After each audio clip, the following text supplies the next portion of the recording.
1,00,000 మంది శివభక్తులతో కలిసి మహారుద్రాక్ష పూజలో పాల్గొనండి. వెంటనే కాల్ చేసి మీ పేరును నమోదు చేసుకోండి. రమగారు నమస్తే అండి. నమస్తే జయ. పూర్వం అగ్నిదత్తుడని ఒక బ్రాహ్మణుడు ఉండేవాడు. ఆ కథలన్నీ ఇవే ఉంటాయి, బ్రాహ్మణ పేరు చెప్పాను అనుకోవద్దు, ఆ కథలు అంతే. అయితే ఆయనకి సోమదత్తుడు వైశ్వానరుడు అని 2 కుమారులు ఉన్నారు. వైశ్వానరుడు బుద్ధిమంతుడు, చక్కగా శాస్త్రం చదువుకుని వాళ్ళు పని చేసుకుంటున్నాడు. ఈ సోమదత్తుడు మహాపొగరుబోతు, చాలా అందగాడట ఆయన. ఎవరు? సోమదత్తుడు అందగాడు, పొగరుబోతు, మూర్ఖుడు. కాబట్టి కుందేటికి 3 కాళ్ళు అంటాడు. బ్రాహ్మణోచితమైన విద్యలు లేవు. ఏదో చదువుకున్నాడు, తెలియకపోవటం కాదు, తెలుసు, కానీ యారగెంట్ అనమాట. వైశ్వానరుడు చక్కగా చదువుకుని ఆ ఊళ్ళో ఉన్న రాజుగారికి పౌరోహిత్యం చేసుకుంటూ హాయిగా ఉన్నాడు. ఇతను వాళ్ళతో వీళ్ళతో స్నేహాలు చేసి క్షత్రియ ఉచితమైన విద్యలు నేర్చుకున్నాడు. కత్తిడాలు తిప్పటము, కరసాములు చేయటము, కొట్లాటలు, అట్లా ఇట్లా అలా చేసేవాడు. తండ్రికి నచ్చేది కాదు, కానీ ఏం చేస్తాడు, వివాహాలు ఏముంది, ఆ రోజుల్లో చిన్నప్పుడే పెళ్ళిళ్ళు చేసేసేవాళ్ళు. వివాహం అయ్యింది ఇతనికి. అయితే ఏమైంది, ఒకసారి ఒక చోట ఎక్కడో రోడ్ల మీద కర్రలతో కొట్టుకుంటుంటే ఇతను కూడా ఆ కర్రసాములో ఉన్నాడు. ఉంటే ఓ పెద్ద మనిషి ఎవరో వెళ్తూ, ఏమిట్రా నాయన, మీ నాన్న ఎంత గొప్పవాడు, మీ తమ్ముడు ఎంత బుద్ధిమంతుడు, నువ్వేమిటి ఈ పిచ్చి పనులు చేస్తున్నావు, ఓ బ్రాహ్మడు చేయవలసిన పనేనా ఇది, యజ్ఞం చేయాలి బ్రాహ్మడు అన్నవాడు, ఆ కాలంలో అవే చేసేవాడు అన్నాడు. అనేసరికి ఈయన ఏం చేశాడు, చేతిలో ఉన్న కర్రబెట్టి పెడేలమని ఆయన నోడు కొట్టాడు.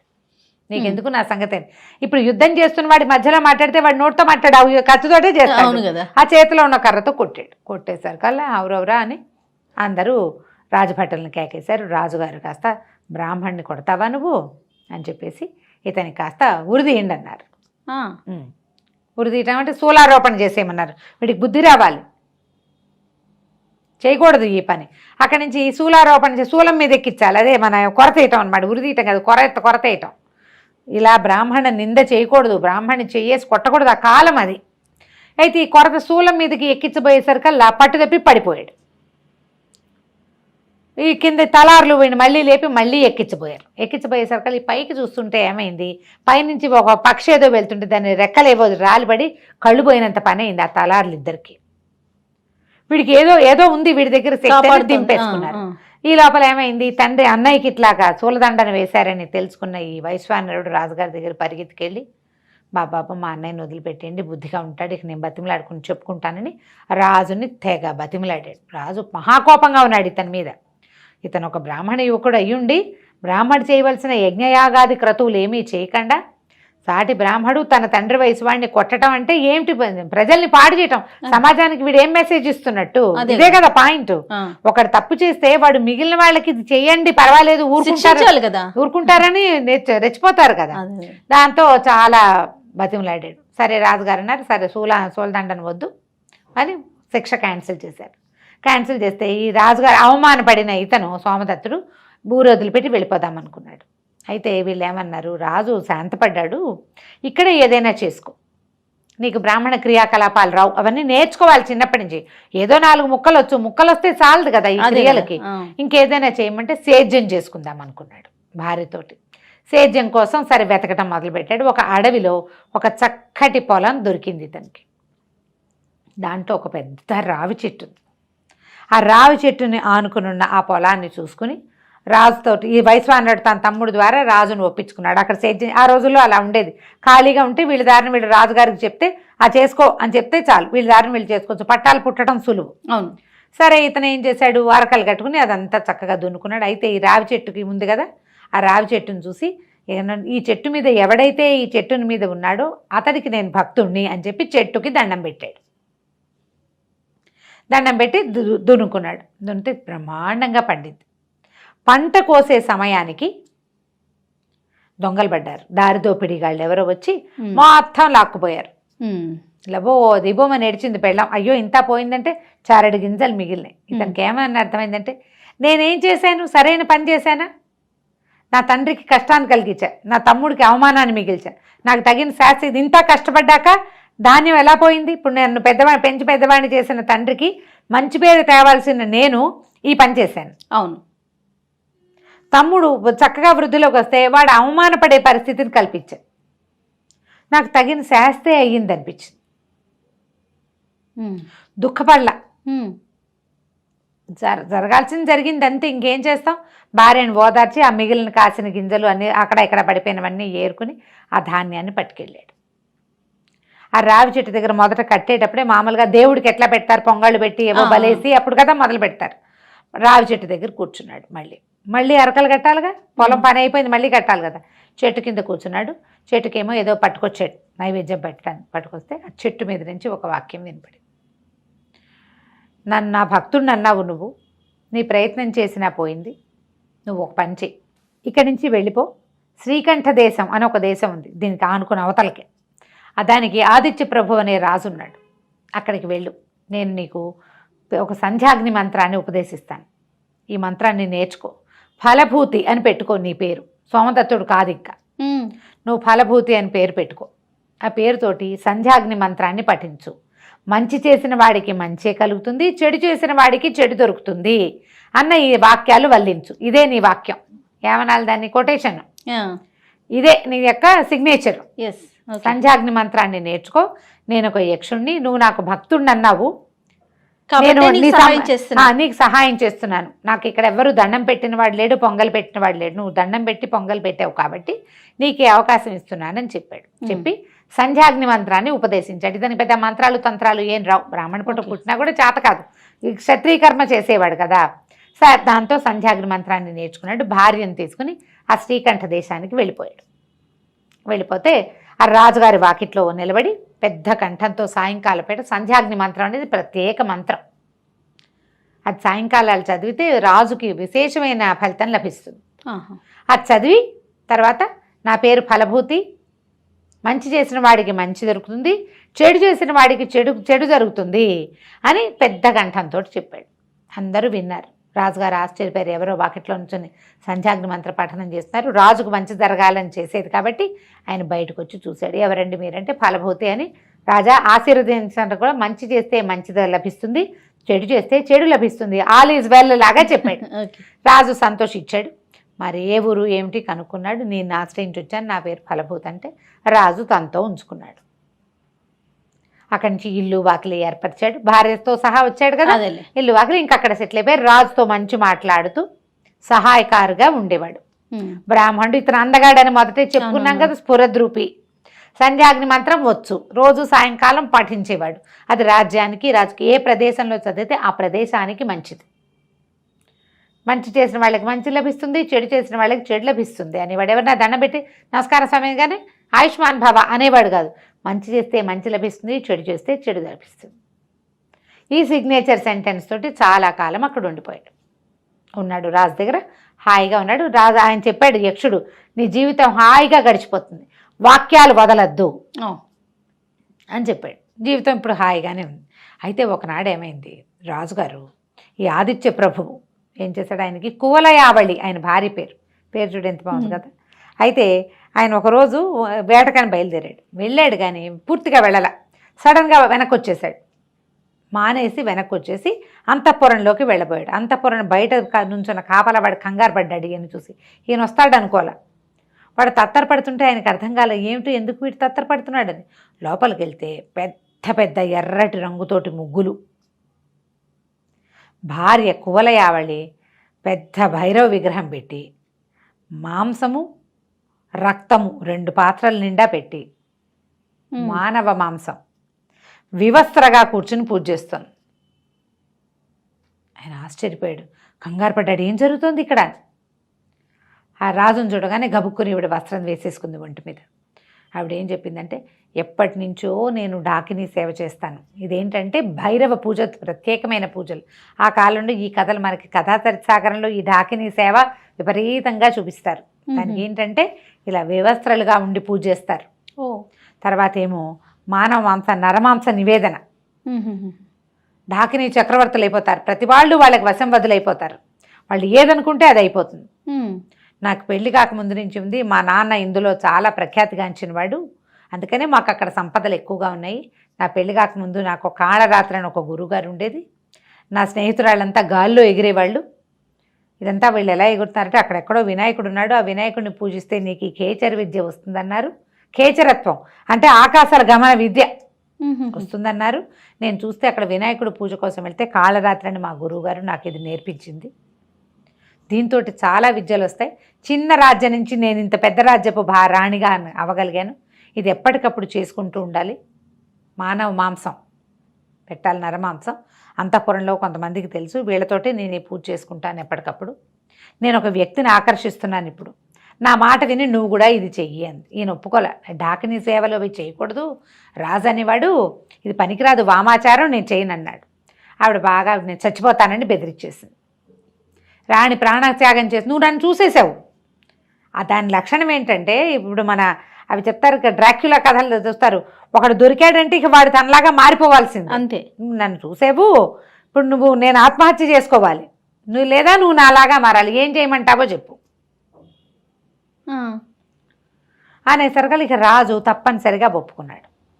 ఏమంది, నువ్వు నీ చుట్టుపక్కల రాజ్యాలన్నింటినీ జయించేయగలుగుతావు, నీకు మహాశక్తి సత్తుడివి అయిపోతావు, నువ్వు పోలంత శక్తి వస్తుంది కదా, ఎందుకు కాదంటావు, రహస్యంగానే చేద్దాం, నువ్వు ఉండు, మిగిలిన వాళ్ళు ఎవరికీ చెప్పద్దు.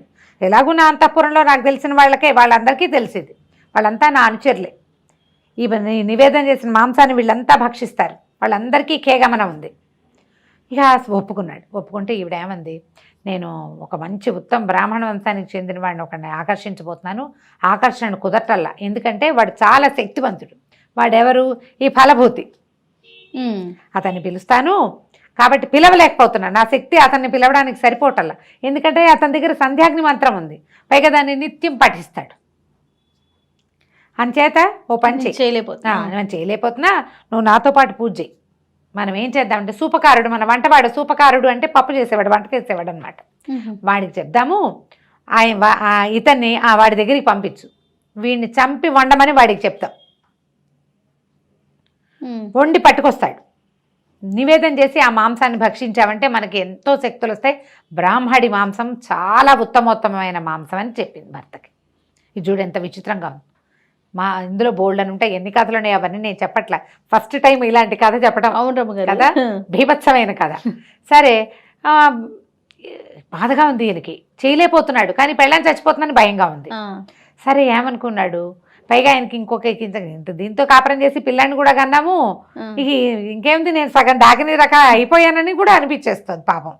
సరే ఏం చేశాడు, వంటవాడిని రప్పించారు, వాడికి రహస్యంగా చెప్పారు, వీడికి నీకు ఎంతో కోట్లు ఇస్తాం, రేపొద్దున రాజు రాణికి పూజ సమాప్తమైంది, ఆహారం తెమ్మంటున్నారు అని నీకెవరు చెప్తారో వాడిని చంపి వాడి మాంసాన్ని వండాలి నువ్వని చెప్పారు. సరేనన్నాడు. ఎవడొస్తే వాడికి చేయాలి, ఎవడో వాడికి తెలీదు. అక్కడి నుంచి ఈయన ఏం చేశాడు, ఈ మన ఫలభూతి కబురు చేశాడు, ఈ రాణిగారు ఏదో ప్రత్యేకమైన పూజ చేసుకుంటోంది, కాస్త మీరు మా సూపకారుడికి రాజు రాణి పూజావసానమైంది, ఆహారాన్ని తెమ్మంటున్నారన్న వార్త చెప్పండి, వార్తాహారులతో చెప్పించకూడదు, బ్రాహ్మణులతోటి చెప్పించాలట ఈ పూజకి, మీరు మా స్నేహితులు కదా అన్నారు. ఫలభూతి సరేనన్నాడు. పొద్దున 10 గంటలకో 9 గంటలకో భోజన వేళ, ఈయన పొద్దునే లేచి వచ్చాడు ఇవ్వటానికి. ఇంతలో ఏమైంది, ఇది రాజుగారికి ఒకప్పుడు చాలా మంచి కుండలాలు చేయించి పెట్టాడు ఈ ఫలభూతి, చాలా అందంగా ఉన్నాయి. రాజుగారు అబ్బాయి చంద్రప్రభువు ఒక 20 ఏళ్ళు 18 ఏళ్ళ వాడు పొద్దున్నే లేచి ఈ ఫలభూతి దగ్గరకు వచ్చాడు. వచ్చి, ఇదిగోండి బంగారం, మీరు మా నాన్నకి చేయించిన లాంటి కుండలాలు చేయించి పెట్టండి, నాకు అవి చాలా నచ్చినాయి, అవి తీసుకుందామంటే ఆయన ఒప్పుకోలేదు, రాత్రి ఇవాళ రాత్రి చేసే ఉత్సవంలో నేను అవి అలంకరించుకుని పెట్టుకుని కుండలాలు పెట్టుకుని ఆ పార్టీకి వెళ్ళాలనుకుంటున్నానని చెప్పాడు. చెప్పేసరికి ఇతను ఏమన్నాడు, అలాగే నాయన, మంచి చేయదలుచుకుంటే మంచి జరుగుతుంది, చెడు చేయదలుచుకున్న వాడికి చెడే జరుగుతుంది, చెడు చేస్తే చెడే లభిస్తుంది, చేయించమంటే చేయిస్తానంటే నాకు ఇప్పుడే కావాలి, ఇవాళే చేయించండి, పొద్దునిస్తే సాయంత్రానికి ఇవ్వాలంటే పొద్దునే పట్టుకెళ్ళి ఇవ్వద్దు, మీరు కంసాల దగ్గర కూర్చొని చేయించండి ఫలభూతి గారు అన్నాడు. అనేసరికి సరే నాయన, ఒక పని చెయ్యి, మీ నాన్నగారు అమ్మగారు పూజ చేసుకుంటున్నారు, బ్రాహ్మడే చెప్పాలట ఈ మాట, బ్రాహ్మడైనా క్షత్రుడైనా సమానమే నాయన, నువ్వు వెళ్ళి కాబట్టి నువ్వు వంటవాడికి మహారాజు మహారాణి పూజ అవసానమైంది, ఆహార వేళైంది, వంట చేస్తామన్నారని చెప్పు అంటే, చంద్రప్రభ అన్నాడు, మీరు కుండలాలు చేయించండి నేను వెళ్తానన్నాడు. పిల్లాడు కాస్త వెళ్ళాడు. ఎవడు వెళ్ళాడో వాడిని తరిగి వడ్డించాలి, వండాలి.